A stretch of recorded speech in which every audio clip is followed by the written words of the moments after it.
really an inspiration to everyone. It's just that people are talking. Bob Dean, whether you know it or not, kind of dropped out of sight for a while and hasn't been doing too many conferences and not very much radio. And I talked with him recently, and he confided in me that he hasn't felt much like talking because he's been doing so much of it. And I felt the same way because I have been kind of quiet myself since 9/11. I became very disenchanted with the country I live in since 9/11. But seeing Robert Dean coming back into the speaking circuit was an inspiration to me. I'm very inspired to see my dear friend Robert Dean decide to come back and begin to talk with us again, because I believe what he has to say, and just his appearance, just his person is enough to inspire many people. And so that's why I asked if I could have the pleasure of announcing my dear friend Robert Dean. I call him Bob. So you'll be here any moment. If you will take your seats.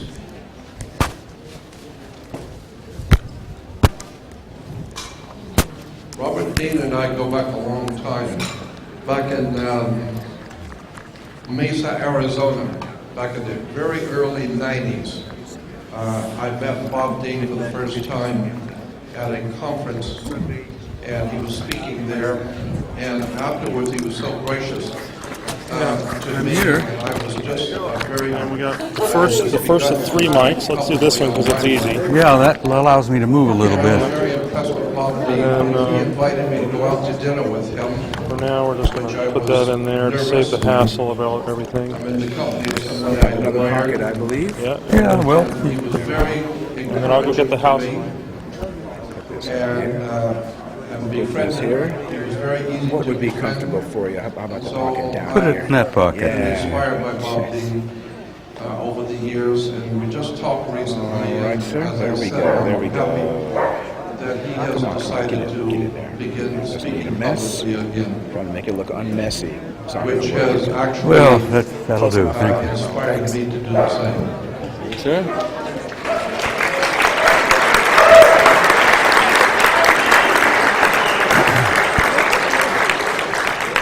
There's so much I would like to be able to say that I have been quite literally afraid to say in public.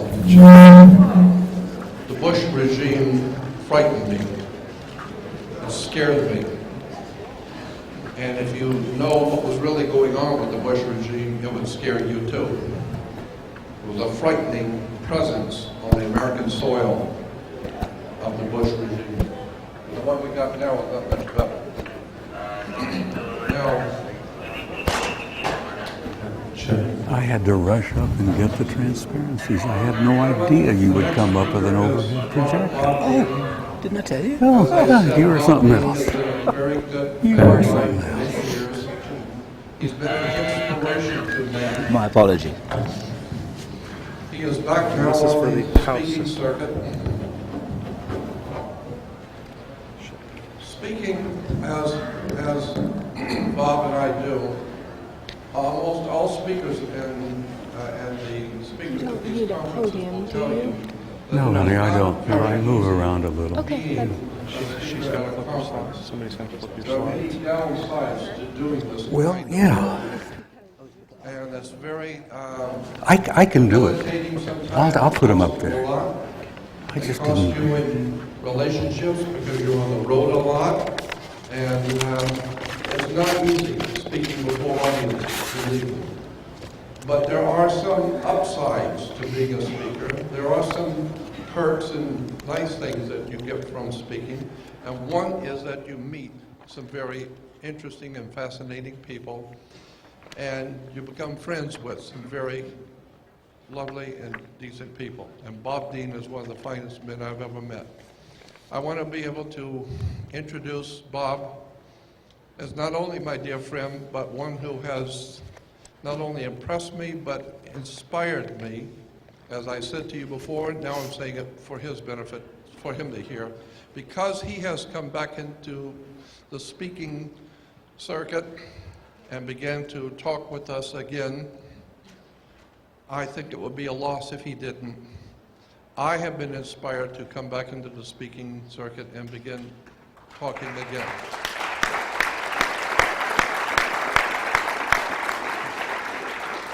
So, without further ado, the man I'm introducing, I love and admire, and a fascinating man, and I would suggest you listen closely because he's got a lot to talk about that he knows firsthand. Robert Bob D.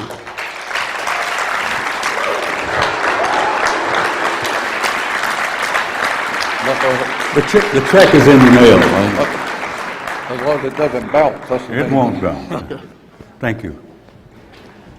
Am I being picked up here? Is this carrying? I can move around a little bit.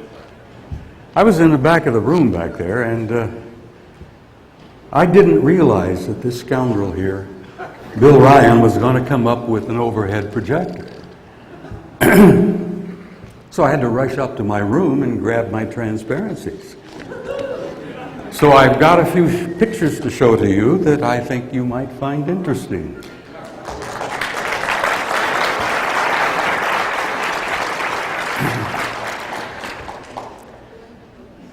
I want to say it's an honor to be introduced by someone like Jordan. He's one of the foremost scholars of our time. And I honor and respect him. And as he said, we're old friends. We go back a long way.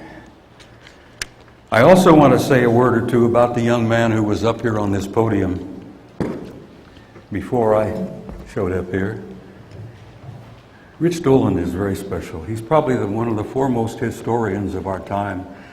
And I strongly urge you, encourage you, to not only buy and read his first volume, but get the second. Because I'm waiting expectantly for volume 3.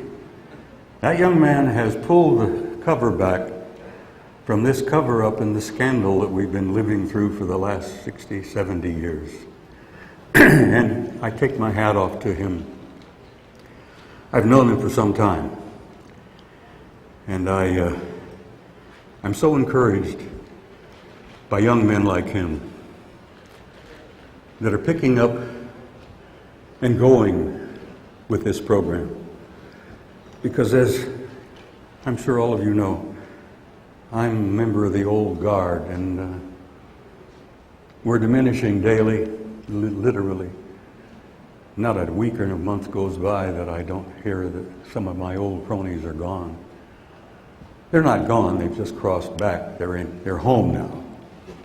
But I miss them. And I'm gratified to see some of the young men coming along that are filling the space for us. I'm also gratified to look out and see you guys, because you're the reason I'm here. I don't speak publicly much anymore. I find it inconvenient. I hate like hell to travel in airplanes. I got back from Spain here at the end of July, and I had to go to bed for a damn week. And then I went through Kennedy Airport, and I was outraged when I looked around at Kennedy. It's a national disgrace. I mean, it's dirty, the broken furniture, the service is rotten, the restrooms are filthy, and most of them are closed. It's terrible to walk through Kennedy, having gone through the airport at Barcelona and seen new and modern, and oh my God, those Spaniards are really something else. They put on a show there in Barcelona the last week in July that was outstanding.